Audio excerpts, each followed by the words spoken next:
is Kathy Boyle, president of Chapin Hill Advisors. Kathy, welcome back to Arise Xchange. Nice to be here. The weekly jobless numbers are very volatile, don't mean a whole lot.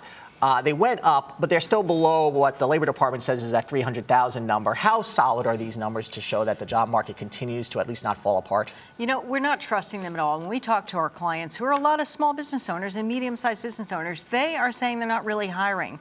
We're hearing a little bit mixed, and some of the contractors are saying they can't find skilled labor at the lower end. But, you know, this is the waiter and bartender recession recovery.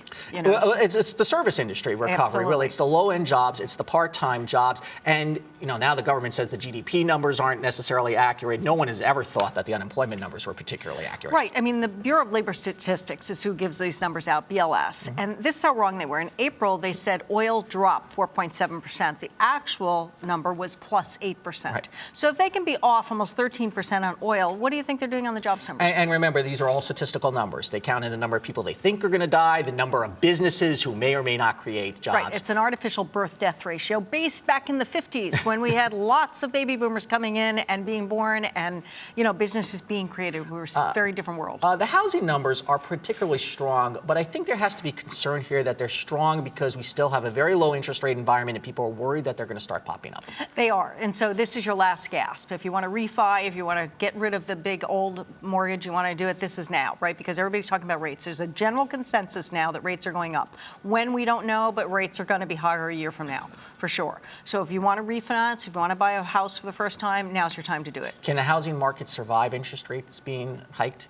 Yes, absolutely. They're coming from such a low level. And today I was at a conference, Leon Cooperman spoke, and he had a lot of good data. And he showed that actually the first Fed hike, the market actually traditionally has gone up. So I don't think housing is dead, but I think there's going to be a knee-jerk reaction if rates start to rise. And there have been some reports that rents are near record highs in many cities, and high rents tend to push people into the housing markets. They do, but we have a problem. We have baby boom. We have the millennials who don't leave the home, and they're also they can't leave their home. They can't afford. 30% of 30-year-olds are still living at home. Mm-hmm. Recent graduates, college graduates, are expected to rely on their parents for the next 5 years. So there are no jobs for millennials. They can't qualify. They're not marrying. They're not having kids. It's a big demographic shift. So how can they buy a house? I think we're headed to the fourth straight week of losses for the Dow, it looks like. Your take on stocks? Are we just kind of in a summer doldrum right now? You know, the market's peaky. And yesterday, peaky. I like that word. It's a little peaky. It's like not quite peaking. It's peaky. It could be peaking for a while. Not That's peachy, the problem. but peaky. It's not peachy, no.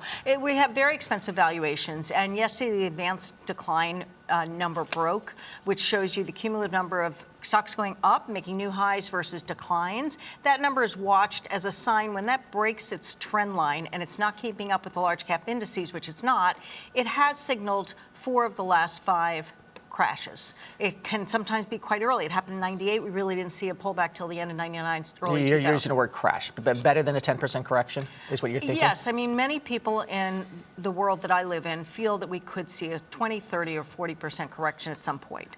When and how it comes, we don't know. But many people we see are being very cautious in their hedging, or they're going to private equity because they don't trust the equity market. Even what's going on in the bond markets, too. And the bond market, yeah, Gundlach, Gross, and now today we had Paul Singer come out, or yesterday, and say, you know, the biggest short, best short of the century is long-term bond. Kathy Boyle, thank you so much. Great to be here. See you soon.